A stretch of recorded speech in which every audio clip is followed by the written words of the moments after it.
Subscribe करें और bell दबाएं ताकि कोई खबर रह न जाए।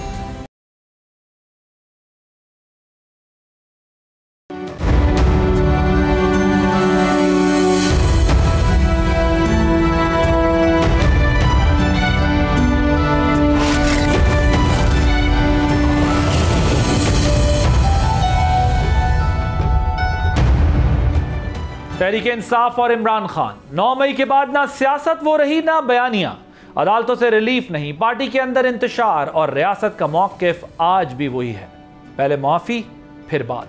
लेकिन क्या ये सब कुछ माइनस इमरान के मंसूबे की तैयारी या पार्टी खुद ही इमरान खान से आगे बढ़ने का सोच रही है? जो भी है बानी PTI के लिए हालात दिन ब दिन मुश्किल होते जा रहे हैं, जबकि डेस्परेशन है कि बढ़ती जा रही है। अदालती मामलात की बात करें तो आज इस्लामाबाद हाई कोर्ट ने 190 मिलियन पाउंड केस में सज़ा मअतली दरख्वास्त पर नैब को जवाब के लिए मजीद वक्त दे दिया है। 9 मई केसेस में लाहौर हाई कोर्ट से जमानत की दरख्वास्तें पहले ही मुस्तरद हो चुकी हैं। GHQ हमला केस भी कुछ अच्छे नतीजे की जानिब नहीं बढ़ रहा, जिसका मतलब है कि कानूनी महाज पर मुश्किलात कम होने का नाम नहीं ले रही। दूसरी तरफ पार्टी 3 नुमायां धड़ों में तकसीम हो चुकी है। एक सोशल मीडिया ग्रुप जो इमरान खान की मकबूलियत को बुनियाद बनाकर जारहाना बयानियां अपनाए हुए है, मगर इसका नतीजा पार्टी के लिए नुकसान का बाइस बन रहा है और पार्टी को हासिल स्पेस में भी कमी का रुझान है। दूसरा ग्रुप वफादारों पर मुश्तमिल है जो इमरान खान के हर फैसले की तायीद करते हैं, लेकिन उनके पास कोई सियासी हिकमत अमली नहीं है। जबकि तीसरा ग्रुप खैबर पख्तूनख्वा हुकूमत में मौजूद वो अफराद हैं जो सिस्टम का हिस्सा हैं और रियासत के साथ चलने को तरजीह दे रहे हैं, जिसकी सबसे बड़ी मिसाल खैबर पख्तूनख्वा हुकूमत की जानिब से इमरान खान की इजाज़त के बगैर सूबाई बजट की मंजूरी है। यही वजह है कि सिस्टम के साथ चलने वाले इस ग्रुप पर अब माइनस इमरान एजेंडे का इल्ज़ाम लग गया है, मगर हकीकत यह है कि रियासत की तरफ से अब भी सिर्फ 9 मई के वाक़यात की मुआफ़ी शर्त है, और वो भी सिर्फ कानूनी हद तक, ना कि इक़्तिदार में वापसी की ज़मानत के तौर पर। देखना है कि अब इमरान खान के पास क्या ऑप्शंस बचे हैं।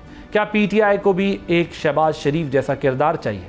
जैसे शहबाज शरीफ ने नरमी मुज़ाकरात और इदारों से मुफाहमत की पॉलिसी अपनाकर नून लीग को मुश्किलात से निकाला, अब वैसा ही किरदार कोई पार्टी रहनुमा इमरान खान के लिए अदा करे?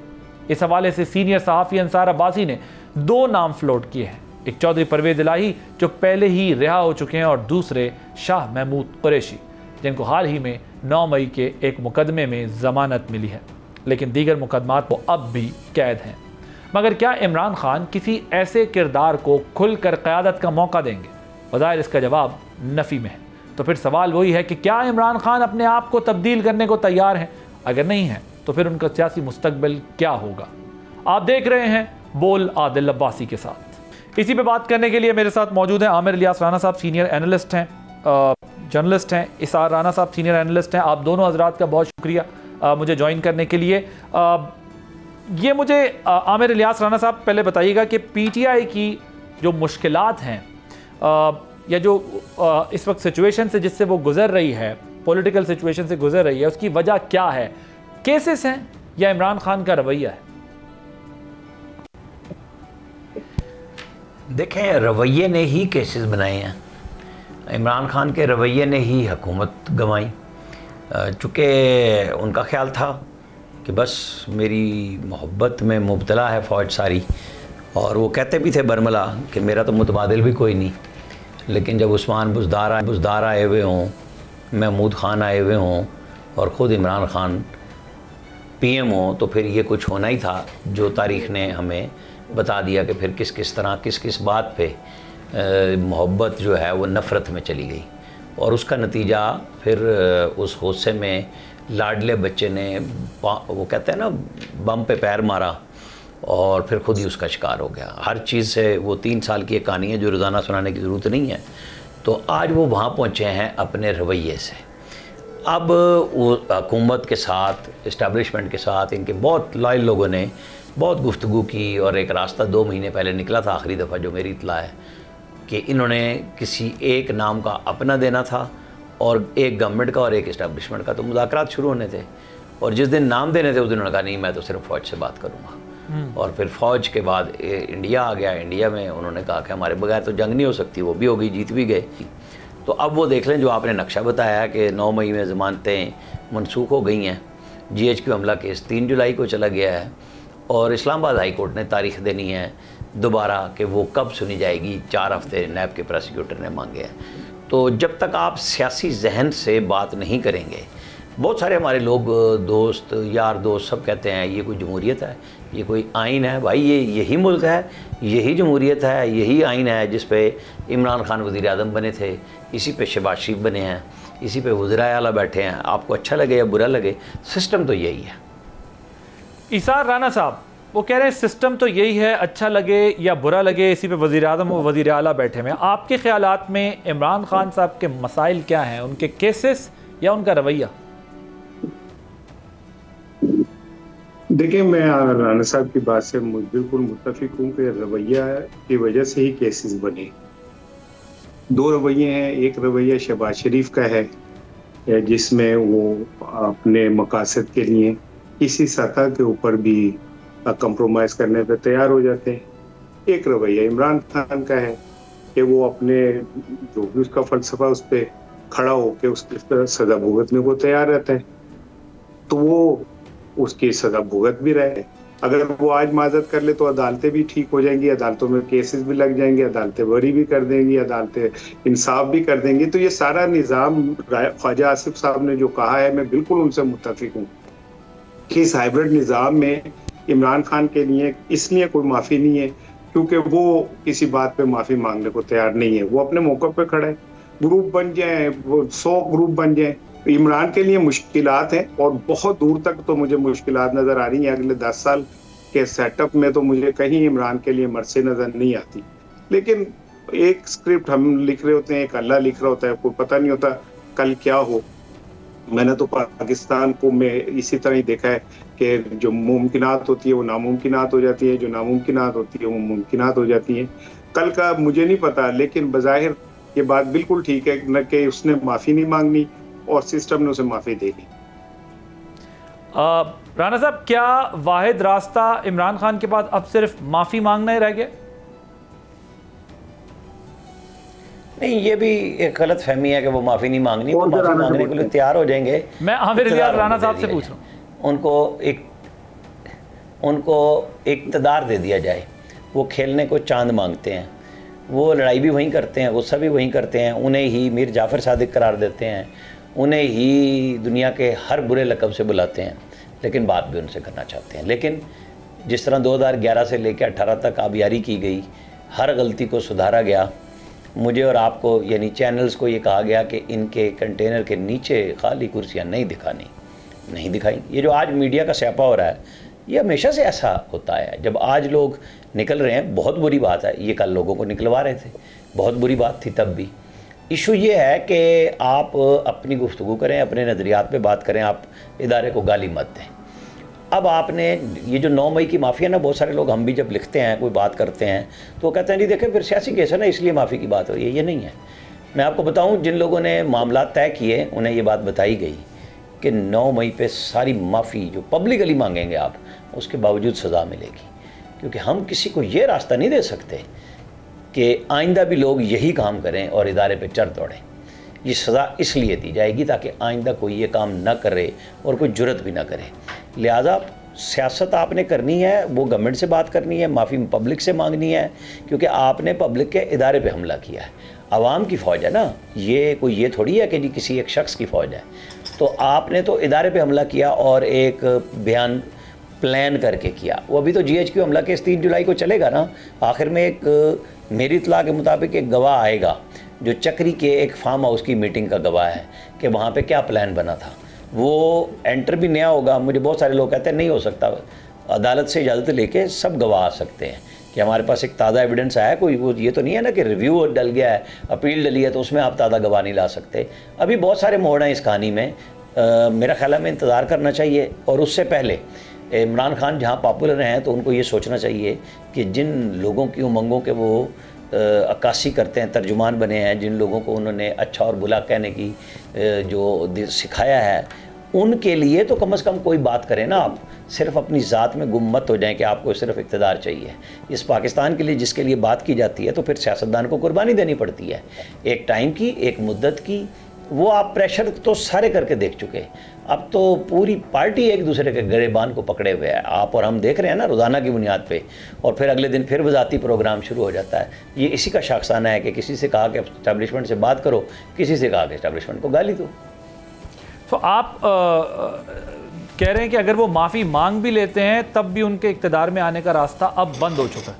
नहीं, मैंने बंद होने का नहीं कहा, मैंने ये कहा है कि वो GHQ या 9 मई के जो केसेस हैं उनमें सज़ाएं होंगी, वो सज़ाएं ख़त्म भी हो जाती हैं ना हाई कोर्ट में जाके, लेकिन एक सज़ा दी जाएगी कि कोई और जुर्रत ना करे ये काम की।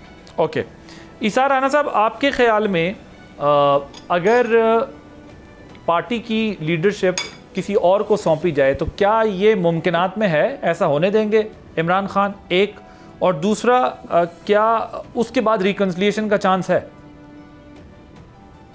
देखिए, पार्टी क़यादत और पार्टी की सदारत या चेयरमैनशिप दो अलग चीजें।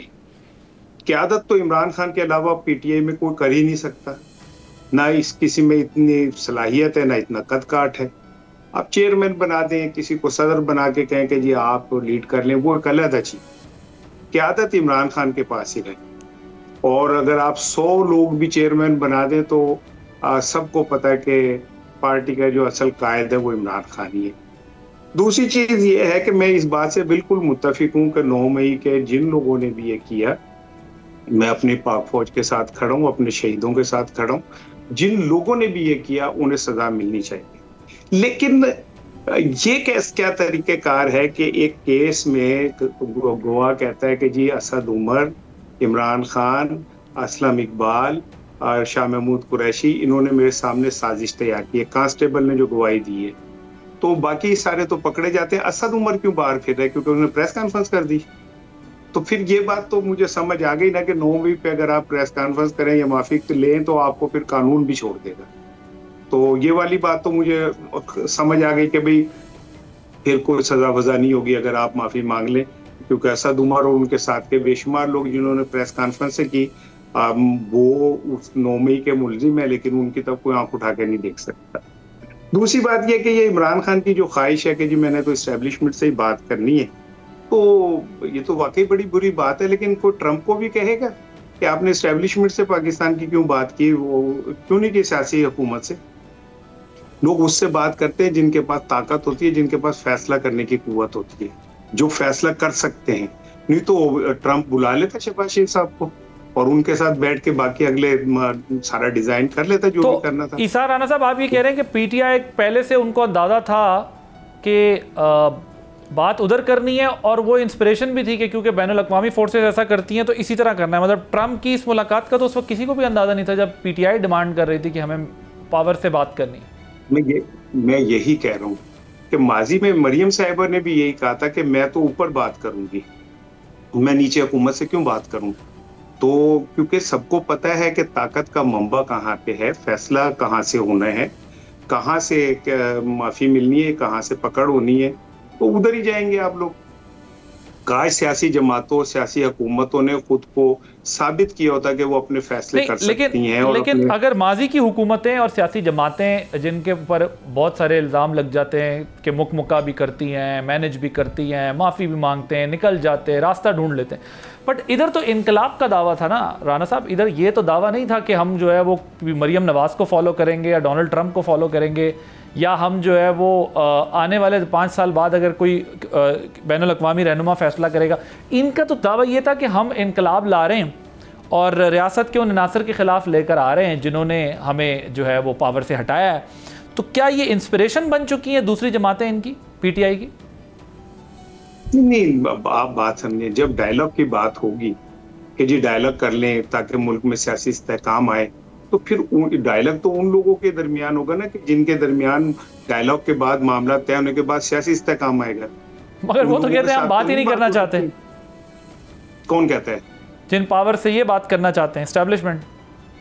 तो वो उनकी बात है। अगर वो ये कहते हैं कि हम बात नहीं करना चाहते तो ये उनकी बात है। मैं तो बात कर रहा हूँ इन पॉलिटिकल जमा इमरान खान की, कि इमरान खान अगर बात करना चाहता है तो वो उसे करना चाहता है, और अगर ये वाली कोई बात कहता है कि जी वो बात नहीं करना चाहते, तो ये अभी अमेरिका से जो लोग आए थे जिन्हें बुलाया गया था, तो इमरान खान ने तो नहीं बुलाया था उनको बात करने के लिए, जेल में मुलाकात के लिए। या सैफ, बैरिस्टर सैफ जाते हैं या कोई और जाते हैं, तो वो इमरान खान तो नहीं बुलाता उन्हें बात करने के लिए। ये बात आप जहन में रखें आदिल साहब के जो एस्टेब्लिशमेंट है वो एंगेजमेंट कभी खत्म नहीं करती, कम हो सकती है, स्लो हो सकती है, कुछ भी हो सकता है, एंगेजमेंट रहती है।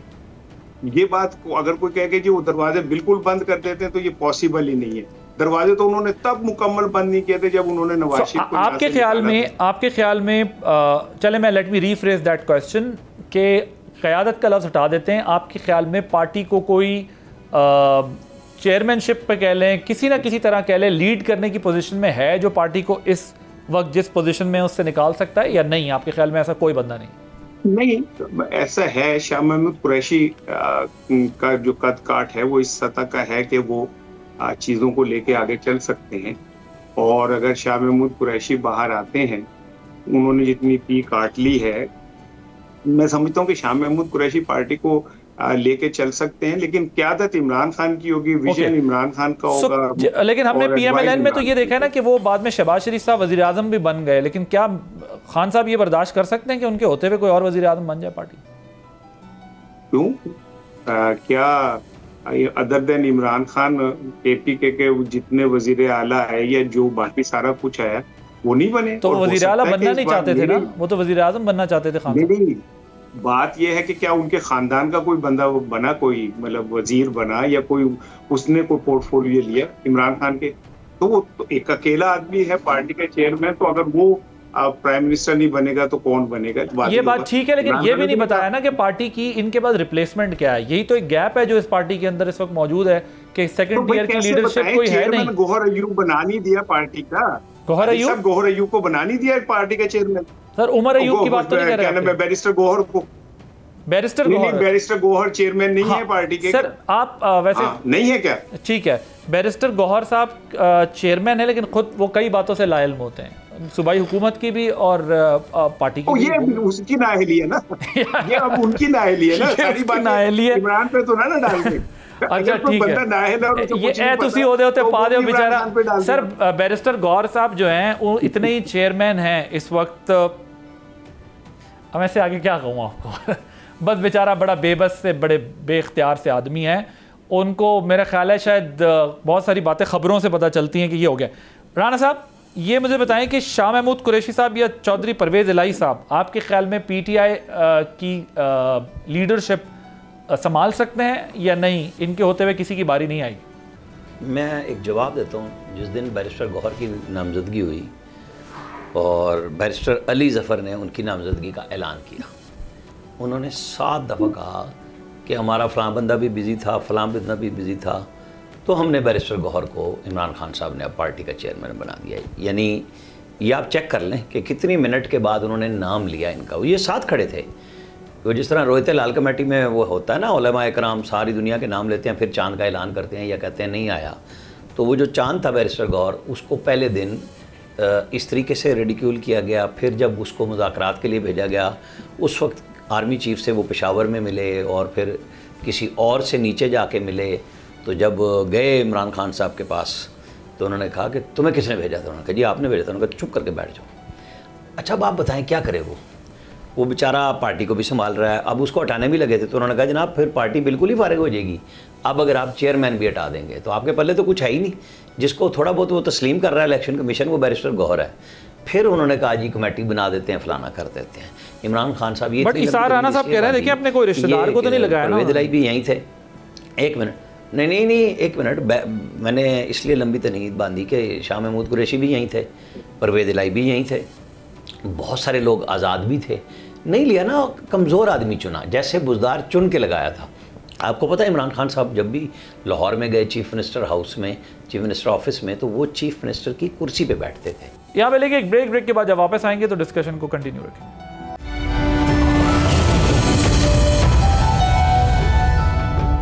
Welcome back. इसार राणा साहब ये बताइएगा कि अब ज़रा थोड़ा आगे बढ़ते हैं, मुझे बताएं कि क्या ये जो KP हुकूमत पर इल्ज़ाम लगा है कि ये माइनस इमरान खान करना चाहते हैं, आपको लगता है ऐसा कर रही है पार्टी और गवर्नमेंट आपकी KP की, इनकी PTI की?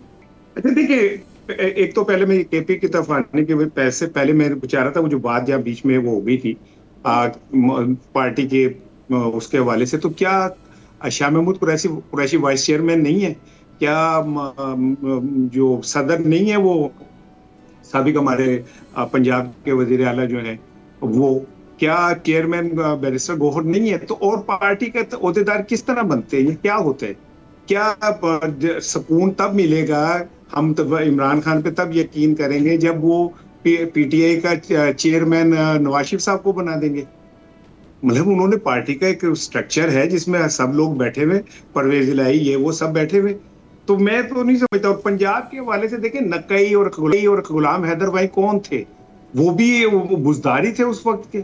आमिर लियास राणा साहब वो कह रहे हैं कि ओहदों पे तो ये लोग सब बैठे हुए हैं पार्टी के अंदर, फिर मसला क्या है? वो तो सब अपनी जगह पर, पार्टी तो अपनी जगह पर है, ओहदे मिले हुए सबको, सब चेयरमैन है, वाइस चेयरमैन है, सारा कुछ तो है, मसला क्या है? नहीं, सदर भी हैं चौधरी परवेज इलाही, वो कहीं जेल में तो नहीं है, घर पे है ना, फाल क्यों नहीं है? ये पूछना चाहिए इन्हें अपने आप से, अपनी पार्टी से। गुलाम हैदर कुरैशी का कोई नाम भी नहीं लेता पार्टी में। वहीं एक पक्का ढक्का सियासी, नहीं, गुलाम हैदर वहीं मरहूम पक्के ढक्के सियासी वर्कर थे, कोई ऐसी काम नहीं था उनका, और उन्होंने ठीक ठाक वजारत आला चलाई है। ये बुजदार की तरह का कोई किस्सा कहानी आज तक किसी ने बताया गुलाम हैदर वहीं का? बताएं मुझे ज़रा। वो किन के नाम ढूंढ के ला रहे हैं मुकाबले में बुजदार की जस्टिफिकेशन के लिए? ये वक्त आ गया है बस इस राणा साहब पे, तो मैं तो कुछ नहीं कह सकता कि उनकी मर्जी है, चॉइस है, वो जो भी अल्फाज कहें, लेकिन एक सियासी वर्कर की तौहीन न करें। वो बुजदार जो आखिरी वक्त तक एक लफ्ज़ नहीं बोल सकता था, वो सीख रहा था कि कान में एक दोनों में से आती है कि तीसरे में आप सादगी कहते थे उसे। एक सूबे का चीफ मिनिस्टर बनाया, एक prime minister on job training पे था, एक chief minister on job training पे था। मतलब ये मुल्क चल रहा था, ये इस तरह मुल्क चला करते हैं जैसे चलाया गया था। आपको लेके चलना है सब साथियों को, सब इदारों को लेके। आज भी आपकी चीफ मिनिस्टर आपके केपी के हैं, आप कभी कहते हैं उनको ये लगा दो, वो नहीं लगाते, कभी आप किसी को भेजते हैं, कभी किसी को भेजते हैं। जुनैद अकबर को क्यों ज़ीरो किया अली अमीन गंडापुर ने? आपने चॉइस दी थी उसे कि उसे सूबाई सदर बनाया था अली अमीन गंडापुर से लेके, तुम गवर्नेंस करो। ये गवर्नेंस है जिस पे आज सारी पीटीआई रो रही है कि जी उसने क्यों बजट पास कराया। हालांकि अगर वो चाहते तो बजट सिर्फ पेश कर देते। मैं बार बार कह रहा हूँ, आइन में बजट पेश करना लिखा हुआ है, पास करना नहीं है। पास होता है फाइनेंस बिल, उसमें टैक्सों की रद्दबदल होती है। ना करते अली अमीन गंडापुर टैक्सों में रद्दबदल, सिर्फ पेश कर देते, आइनी जरूरत पूरी हो जाती। ओके, मुझे बताएं ना इस बात राणा साहब, आपका लिंक ड्रॉप हो गया था। सारे के सारे 12 जिलों की कहानियां, 12 जिलों की कोई कहानियां बताएगा कभी हमें कि वो सच क्या था? बेगम साहिबा मौजूद है ना इमरान खान साहब के साथ, इमरान खान साहब बयान दे दे कि बेगम मुशर्रफ ने मुझे बताया उमर अयूब और जो ये अली अमीन गंडापुर किस तरह उसे एक सिंगल रोड से ट्रकों को मारते हुए सीमेंट के बैरियर से गुजर के चले गए। कहानी पता चल गई होगी ना उनको खुद कि कौन सहूलतकार थे, कौन ले गए थे 26 नवंबर को ब्लू एरिया से इन्हें निकाल के। क्यों नहीं आती कहानी मेरे और आपके सामने? सच बताएं ना सारे के सारे, फिर पता चल जाएगा। जी इज़हार राणा साहब, देखिए बात ये कि मैं राणा साहब का जो भी आर्गूमेंट हो उनके अपने हो सकते हैं। ये तो मतलब कोई पहली दफा हो रहा है। नवाज शरीफ साहब जब एयरपोर्ट पे आए थे तो उनको तो सगे भाई शहबाज शरीफ और भतीजे जो है लोगों को माल रोड पे लेके आइसक्रीमों की दुकानों के गिर्द घूमते रहे थे, एयरपोर्ट नहीं लेके गए थे। तो वो भी कहानियां बताएं ना कि वो क्यों नहीं लेके गए थे, लोगों को क्यों माल रोड के ऊपर घुमाते रहे थे। कहानियां अगर किसी को सुनाने का शौक है तो फिर खुल के सुना दे, बता दे कि क्यों शहबाज शरीफ साहब जो थे वहाँ इमरान नवाज शरीफ एयरपोर्ट पे इंतजार करते रहे थे और वो लोगों को लेके माल रोड पे खड़े रहे थे, क्यों खड़े रहे थे। तो अगर गंडापुर ने भी किया है तो उस जैसी एक कहानी है। और दूसरी बात ये देखें, बात ये कि माशाल्लाह पार्टी के सरबराह नवाज शरीफ साहब हैं, वजीर आजम उनके भाई हैं, उनकी बेटी वजीर आला हैं, उनके जो कोड़म है वो नायब वजीर आजम है, वजीर खजाना है, और बाकी मतलब अगर इमरान खान के ऊपर तो तंजीम के ऊपर बड़ा रोला पड़ा हुआ जी उसने यूं क्यों नहीं किया, यूं किया। कोई बात करते हैं कि एक खानदान के इतने लोग हुकूमत के अंदर ओहदेदार हैं तो क्यों है, ये कौन सी कहानी है, ये किस लिए है। और गुलाम हैदर वाई हो या बुजदार हो, बुजदार बहुत बुरा था तो उस पर कोई दिखा लेना उसकी करप्शन, यार पकड़े उसे, गिरफ्तार करें, वो आजाद फिर रहे, ले आए उसे कटहरे में ना। अगर वो बहुत बुरा था, उसके दौर में बड़ी करप्शन हुई थी तो ले आए कटहरे में, क्यों नहीं लाते उसे। और अभी थोड़ा सा इंतजार कर लें, बहुत फर्क होगियां सामने आएंगी, आपकी सोच से ज्यादा फर्क होगियां सामने आएंगी। अभी तो जो तारीख है वो बस चैन ही चैन लिख रहे हैं ना रावी, आएगा वक्त जब बहुत सारी चीजें क्लियर होंगी। लेकिन मैं तो सिंपल एक बात कह रहा हूं कि इस मुल्क के अंदर अगर आपने जमहूरियत को चलाना है, सियासी निजाम को लेके आना है, तो जब तक सियासी इंसाफ नहीं करेंगे ये मुमकिन नहीं है। हो सकता है अगले कई साल तक मामला तो ऐसे ही चलते रहेंगे, माजी में भी चलते रहे, माजी में भी ऐसे ही होता रहे। लेकिन अब मैं ये जाती तौर पे समझता हूं कि जब एक वक्त तारीख लिखेगी तो ये जरूर लिखेगी कि कौन कहाँ खड़ा था, कौन अपने फलसफे के ऊपर, अपने आइडियोलॉजी पे कितनी तकलीफें बर्दाश्त कर रहा था, किस तरह उसने सब कुछ किया, और कौन कैसे अपने मुफादात के लिए किस सतह तक गिर गया था। ये तारीख बताएगी, जरूर बताएगी। आमिर राना साहब, लास्ट 1 मिनट, कंक्लूडिंग रिमार्क्स। बात यह है कि तारीख जितनी भी गिर जाए इतनी नहीं गिरेगी जितनी इमरान खान ने हुकूमत गिराई और लोगों के जज्बों को ख़राब किया। अगर फ़र्क गोगियाँ हैं, जितनी आज़ादी से राना साहब, मैं, हम सब बात करते हैं, तो नाम लेना उनका, छुपाने की क्या ज़रूरत है। हमने तो बोला है ना, आपको याद आ गया शहबाज शरीफ पे नवाज शरीफ ने इतराज़ किया कि भाई तुम क्यों नहीं एयरपोर्ट पे पहुंचे थे। यहाँ पे सारी दुनिया गालियां दे रही है उसको, अली अमीन गंडापुर को, कि तुम हर दफ़ा भाग जाते हो। उनकी पूरी पार्टी ये बात कर रही है। भाई आप उनका जवाब दें, क्योंकि आप तर्जुमानी अगर इस सेंस में करने लगे हैं तो वो मुझे जवाब मिलना चाहिए कि उनकी पार्टी के लोग खड़े होकर रोजाना कहते हैं। बेगम बुशरा का बयान उनकी बहन ने जारी किया दुबई से, आपको याद होगा, मैंने नहीं जारी किया। ये क्वेश्चन इनकी अपनी पार्टी ने एक दूसरे पे लगाए हैं और आज भी लगाए हैं, खड़े होके लगाए हैं। मैं क्या करूं उस बात का? ये पार्टी के नज़्मो ज़ब्त की बात नहीं है, ये है टोटल कि आप सबको दूसरी बात बताते हैं, एक के कान में आपकी तरफ के कान में दूसरी बात। ये वो भुगत रहे हैं खान साहब आज। जी इसार राना साहब, आप बोल रहे, इसार राना साहब को टाइम दे दें, कोई इशू नहीं है। जी राना, इसार राना नहीं, मेरे तो सिग्नल ड्रॉप हुए राना साहब, मेरे टाइम भी आपने ही लिया है। मैं तो चाह रहा हूँ सारा टाइम आप ले लें। नहीं, आपके सिग्नल सेट है सारे, शिवराना और मुझे परेशान ना हो, इतना फर्क नहीं होता। लेकिन मैं सिग्नल आउट होता था तो हमें भी आउट कर देते थे। फर्क होता है, मेरी सुन लेना भाई, मैं कह रहा हूँ कब्रिस्तान और जमहूरियत में यही फर्क। कब्रिस्तान में जमहूरियत थी ना, खुर्शीद महमूद कसूरी बोल पड़े थे कि मैं नहीं वोट दूंगा। जमहूरियत हर पार्टी में होती है, कब्रिस्तान में होता है मुतलिकुल अनानियत में फर्क होता है। जमहूरियत में बड़े भाई के सर पे रख दे और बड़ा भाई अपनी पग उठा के कुड़म के सर पे रख दे और सब तालियां बजाए। जमहूरियत में सवाल होते हैं, जमहूरियत में इख्तिलाफ होते हैं। कब्रिस्तान के अंदर जो मुर्दे होते हैं ना, वो इख्तिलाफ नहीं करते, ये याद रखिएगा। जमहूरियत में सवाल भी होंगे, एक दूसरे के ऊपर बात भी होगी। अच्छा इसार राना जहाँ पे बादशाहत होगी वहां पे कोई सवाल, दरबार में कोई इस्लामी तारीख है। हजरत उमर याद रखें, दरबार में कोई पूछ लिया था तुम्हारा कुर्ता कैसे बना। सवाल हमेशा जमहूरियत के अंदर होते हैं। और अगर आज पीटीआई में ये सब कुछ हो रहा है तो इसलिए हो रहा है कि इख्तिलाफ राय की गुंजाइश है वहां पे। जिन जमातों में इख्तिलाफ राय की गुंजाइश नहीं है वहां कभी सवाल पैदा नहीं होते। अच्छा इसार राना साहब, मुझे ये बताएं, टेक्निकली ये जो 26 नवंबर का हवाला दिया जा रहा है जिसमें अली अमीन गंडापुर साहब 12 अजला क्रॉस करके निकल गए थे, इसमें जमहूरियत वाला सवाल तो नहीं है कि ये आपका डेमोक्रेटिक राइट है कि आप अपनी पार्टी में इख्तिलाफ करें। ये तो बेसिकली उन्होंने एक फाइनल कॉल दी थी, उन्होंने कहा था मरो या मार दो, मर जाओ, और कायद की कॉल थी और ये था इसके बाद वापस नहीं आना, और वो खुद भी कफन बांध के आए थे। सो ये अहकामात उड़ा दिए कायद के, तो इसका जमहूरियत से तो कोई ताल्लुक नहीं हुआ। ये तो बेसिकली ये बात हुई कि उन्होंने इनकलाब ला रहे थे, वो इनकलाब उनका छोड़ के चले गए, वो फिर भी वजीर आला है। आदिल साहब, असल बात यह है कि जो आज के दौर में हम जितना मर्जी कह लें कि जो बात करने की आज़ादी है, हम बहुत सारी बातें नहीं कह पाते। अदरवाइज ये है कि अगर आपको ये नजर आ रहा हो कि आपके सामने गोलियां चल रही हैं और आप जान बचाने के लिए अगर गाड़ी इधर उधर कर ले, मैं उसको जस्टिफाई नहीं कर रहा। लेकिन मैं वैसे बात कर रहा हूं। आप तो खुद भी तारीख के स्टूडेंट हैं, आपको पता होगा इनकलाब तो गोलियों और गालियों और डंडों के बगैर आते ही नहीं है।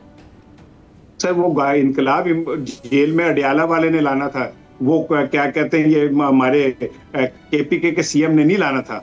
ये ख्वाहिश और ख्यालात उनको दिया था उन्होंने, इनके नहीं हो सकते। ये इस सिस्टम का हिस्सा हैं और इस सिस्टम के बेनिफिशियरी हैं। ये इस तरह नहीं सोच सकते 25 मई को इनकलाब लेके ब्लू एरिया के स्टार्ट से वापस हो लिए, क्यों? जिसमें इस्लामी टच दिलवा रहे थे। जी लेकिन मैं बात ये कि मैं तो राना साहब से किसी बात का इसलिए नहीं कर रहा कि क्योंकि मेरा माजी का ये तल्ख तजर्बा है कि हमें दलाइल पे रहना चाहिए, एक दूसरे के साथ आर्ग्यू नहीं करना चाहिए। वो जो कह रहे हैं, जिस खिड़की में बैठ के कह रहे हैं, वो ठीक कह रहे हैं, उन्हें अच्छा लगता है, शुभ है। नहीं, लेकिन वो ये कह रहे हैं, लेकिन वो ये कह रहे हैं 25 मई को तो वो खुद भी आए थे ना कायदे इनकलाब, वो कह रहे हैं फिर क्यों वापस चले गए? कौन सा डिसीजन राना साहब, लेकिन इस्लामी और दुनियावी तारीख भरी हुई है कि इनकलाब आते ही तो इनकलाब कैसे लाएंगे? रेजिस्टेंस के सामने अगर ये तो वही वाली बात हो गई, ये हमें मारते हैं, हम इनकलाब कैसे लाएंगे? राणा साहब आप तो खुद तारीख के स्टूडेंट हैं, ये तो मानना पड़ेगा ना कि इनकलाब नहीं कहना चाहिए, फिर उसको सियासत कहना चाहिए। आदिल साहब सुन ले, एक तो राणा साहब आपकी आवाज थोड़ी सी कट रही है, मैं जरा अगर आपकी इजाजत तो सवाल पूरा कर लूं। मैं ये कह रहा हूं इनकलाब, इंसानी तारीख में इनकलाब तो रेजिस्टेंस करके आते हैं, वो तो फिर आपको महल्लात के ऊपर चढ़ना होता है, उसमें तो तारीख भरी हुई है कि आपको गोली और बंदूक और तोपों के आगे खड़े होकर वो करना होता है। आंसू गैस तो बहुत छोटी चीज़ है। मैं ये कह रहा हूँ कि क्या ये बेहतर नहीं होता कि इसको सियासत की हद तक ही रखते? सियासी जंग थी, ये कहा जा सकता है कि हाँ अच्छी सियासी पॉलिटिकल स्ट्रगल की, रेजिस्ट किया, एहतजाज किए, जलसे जुलूस किए, लॉन्ग मार्च किए, लेकिन उसको इनकलाब से तशबीह तो नहीं दी जा सकती। आप उसको इनकलाब ही कहते हैं वो जो आया था? आदिल साहब मैं तो हैरान आपकी इस बात पे हूँ कि आपको इसमें इमरान खान के वो बुज़दिली नजर आ रही है कि वो वहां से भागे। आपको वो नहीं, मैंने देखे नहीं, ये अब आप अल्फाज देखिए, आप अल्फाज का इंतखाब राणा साहब आप कर रहे हैं, मैंने आप उस पे बात नहीं, मैं आपकी हैरानी पर परेशान हूँ। इमरान खान को मर जाना चाहिए था वहां खड़े होके, लेकिन आप ये नहीं कह रहे राणा साहब, नहीं ऐसे नहीं, इस तरह नहीं हो सकता सर, इस तरह का हमले सर मैं चाहिए थे, इस तरह नहीं हो सकता। बात नहीं कर रहे, मैं हैरान हो रहा हूँ। नहीं आप हैरान हो रहे हैं, मैं आपकी गुफ्तगू पे 2 साल से जेल में बंद है और वो कंप्रोमाइज नहीं कर रहा और वो अपनी जगह पे खड़ा है, ये याद रखिएगा। ईसा राणा साहब, आप हैरान हो रहे हैं, मैं आपकी गुफ्तगू पे परेशान हो रहा हूँ कि जो अल्फाज आप इस्तेमाल कर रहे हैं मैं वो अल्फाज इस्तेमाल नहीं कर रहा। मैं ये कह रहा हूँ कि एक पॉलिटिकल स्ट्रगल ज़रूर है, आप फाइट कर रहे हैं, रेजिस्ट कर रहे हैं, जलसा जुलूस कर रहे हैं, लॉन्ग मार्च कर रहे हैं, लेकिन मैं ये कह रहा हूँ कि आप उसको इनकलाब से तशबीह नहीं दे सकते। अब आप कह रहे हैं जो कुछ कह रहे हैं, मैंने तो आपको ये बताया कि ये इनकलाब, आप उसको इनकलाब मानते हैं? मेरा सिंपल सवाल ये है बेसिकली। नहीं, अगर हम तशबीह नहीं दे सकते तो ये तो हमारा अपना वो है ना कि नहीं दे सकते हम। हो सकता है कि हमें वो तशबीह इनकलाब नजर ना आ रहा हो, उनके लिए इनकलाब आपको लग रहा है कि वो इनकलाब था? मैं तो नहीं ये कह रहा। मैंने कब कहा कि इनकलाब था? मैं यही समझना चाह रहा था ना कि बेसिकली इनकलाब तो नहीं था वो। इनकलाब था, ठीक, बहरहाल एक जमहूरी जद्दोजहद थी और वो जारी है अभी तक उनकी। पॉलिटिकल स्ट्रगल से मैं एग्री करता हूं, सब कुछ बर्दाश्त कर रहे हैं, मैं फेस कर रहे हैं। वो नहीं, उसने ना सऊदी अरब डाला, ना अमेरिका डाला, ना लिख के दिया, स्टाम्प दिया, ना बीमार पड़ा, एक दिन के लिए बीमार पड़ के हॉस्पिटल नहीं गया।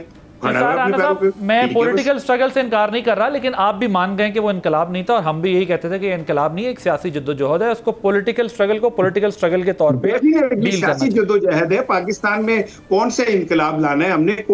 इनकलाब ऐसे तो ऐसी कौम थोड़ी लाते हैं जो जिनका केबल बंद हो जाए तो वो रात को परेशान। तो वो जो आवाम को बताया था ये फाइनल कॉल है, मरो मार दो, जनाजे सब कुछ, वो सियासी जुमलेबाजी थी।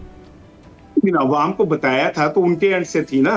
अगर एक चीज नहीं हो सकी तो नहीं हो सकी। क्या इसमें कौन सी ऐसी, उन्होंने अटेम्प्ट तो की ना। ठीक, सो इसको हम मिस कॉल इनकलाब कह सकते हैं? तो आप कह सकते हैं, मैं समझता हूँ कि ठीक है, उनकी सियासी जद्दोजहद है, उन्होंने की, नहीं हो सकी, ना हो सके, ना हो। बिल्कुल ठीक है, बिल्कुल ठीक है। Towards the very and Rana साहब, मुझे ये बताइएगा कि क्या ये इस वक्त जो कुछ चल रहा है पार्टी के अंदर से, जो रेजिस्टेंस आई है या जो तनकीद हो रही है, आपको लगता है गंडापुर साहब खतरे में? गंडापुर साहब खतरे में नहीं है, ये निकालने का ऑर्डर तो कर लें। अभी मखसूस नशिस्तों का फैसला शायद आ जाए कल परसों में, फिर कहेंगे प्रेडिक्शन हो रही है, JUI और PMLN मिल के चीफ मिनिस्टर लाएंगे और उसमें PTI शामिल होगी। KP में PTI शामिल होगी, JUIF और PMLN मिलके CM लाएंगे, और वो कौन सी PTI होगी? यही वाली जो सब पार्लियामान के अंदर है, फॉरवर्ड ब्लॉक। जाहिर है बगैर MPA के तो कोई पार्लिमानी पार्टी चल नहीं ना सकती। बस ये मैंने सुना है, मैं ये कह रहा हूँ कि बस ये फैसला हो जाए। मैंने पहला फिक्र का इमरान खान निकाल लेना, गंडापुर को हटा दें चीफ मिनिस्ट्री से, कोई रोक सकता उन्हें? राणा साहब कह रहे हैं जमहूरियत है वहाँ पर पार्टी में, वो क्यों हटा दें? उनको फैसले कर रहे हैं, उनको करने दे रहे हैं। नहीं, बस मैं यही कह रहा हूँ ना कि वो अपनी मर्जी और अपनी जमहूरियत है, जिसमें जब वो कहें इनकलाब में लाना था, अडियाला वाले ने जब मैंने मिसाल दी तो भाई मेरे नाराज़ हो गए। भाई मैंने तो 25 मई को कहा वो इनकलाब के लिए चले थे ना, 2 घंटे सवाबी में खड़े रहे थे, लोग ही नहीं आ रहे थे, खाली गाड़ियाँ भेज दी थी, आपको याद है? KP में हेलीकॉप्टर पे आए थे सवाबी में, वो लंबी लाइन गाड़ियों की, बंदे थे नहीं उनमें, इंतज़ार कर करके रात गुजार दी। और फिर डी चौक से पहले गायब हो गए, लोगों को पिटवा के लीडरशिप आई नहीं। ये कोई लीडरशिप होती है? लीडर सबसे पहले आगे होता है। और वो इस्लामी टच दे रहे थे, आपको पता है ना, वो डिप्टी स्पीकर साहब थे इनके, जो आजकल लंदन में आई, अमेरिका में है, वो कह रहे थे इस्लामी टच भी दे दें। ये तो टच देने वाले आए थे, ये इनकलाब लेने वाली थोड़ी आए। वो तो ईसार राना साहब भी मान रहे हैं वो इनकलाब नहीं था, वो कह रहे हैं पॉलिटिकल स्ट्रगल है, जो हम भी कह रहे हैं पॉलिटिकल स्ट्रगल है, वो कह रहे हैं इनकलाब तो नहीं था, लेकिन ये है कि एक सियासी स्ट्रगल कर रहे हैं। नहीं तो इनकलाब किस तरह आता है? लोगों को कफन पे बंधवा के लेके आएंगे तो वो भी इनकलाब नहीं है, लीडरशिप भाग जाएगी वो भी इनकलाब नहीं है। जी आ रहा मैं, पुलिस मारेगी तो हम इनकलाब कैसे लाएंगे? हाँ वो तो बिल्कुल तकरीबन अभी मुझे ऐसे ही लगा आर्गुमेंट। जी इसार साहब, कंक्लूडिंग रिमार्क। नहीं, इनकलाब तो खैर आया जब आपने एक पार्टी से निशान छीन लिया, उसे इलेक्शन नहीं लड़ने दिया, उसके कागजात छीने गए, उसके लोग अगवा हुए, उनके पोलिंग एजेंटों को नहीं बैठने दिया गया और फिर भी वो पार्टी जीत गई। इनकलाब तो आया है और बहुत बड़ा इनकलाब आया है। मेरा ख्याल है पाकिस्तान की 80 साल तारीख में इतना बड़ा अवामी इनकलाब नहीं आया जिसमें एक पार्टी के तमाम दरवाजे आपने बंद कर दिए फिर भी वो जीत गई। तो इससे बड़ा और इनकलाब आप क्या चाहते हैं? अगर आपकी नजर में इनकलाब सिर्फ गोलियों के आगे खड़ा होना और मरना है तो वो आपकी मर्जी है। मैं तो ये समझता हूँ कि पाकिस्तान में इससे बड़ा इनकलाब अवामी कभी नहीं। सिर्फ आदिल भाई आप इस पे बहस कर लेंगे। अब वो मेरा देखिए, अब आप you are shifting your goals ना। अब हम फिलहाल पीटीआई के इनकलाब की बात कर रहे थे। मैं क्या कहूँ, नहीं इनकलाब तो लाना था डियाला वाले ने, जब उसका नाम लिया तो इनकलाब 8 फरवरी पे चला गया। कमाल है भाई, कहीं पे ठहर तो जाए। 25 मई को वही लेके आ रहे थे इनकलाब। अवाम इनकलाब ले ना, अब आप माने या ना माने मुझे इससे कोई नहीं, लेकिन अवाम। अरे भाई आपने कहा था डियाला वाले ने इनकलाब लाना था, तो मैंने तो उसका नाम लेके कहा कि वो ला रहे थे। अब आप भाग पड़े दूसरी तरफ। बावजूद पंजाब किसी एक आर्गुमेंट पे तो टिक जाए ना। बावजूद 8 फरवरी को इनकलाब आ गया। अरे भाई लालो लाल किया ना पंजाब पुलिस ने साहब का, वो कहता नहीं था रंदा फेरूंगा, बल्ला छीन लिया। शहबाज गिल साहब कहते नहीं थे रंदा फेरूंगा, जिसके हुकूमत आई तो रंदा क्यों नहीं फेर दिया था? बावजूद उस पार्टी को जिता दिया।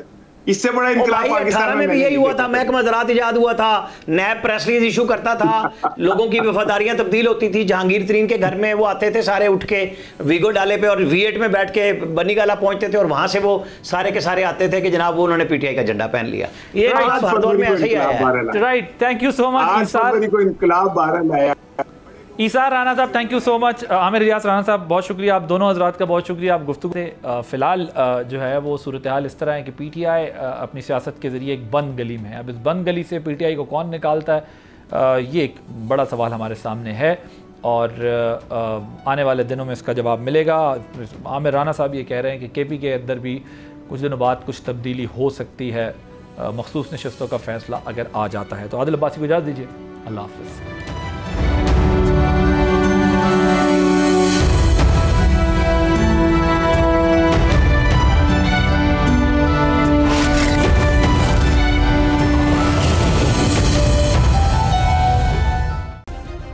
सब्सक्राइब करें और बेल दबाएं ताकि कोई खबर रह न जाए।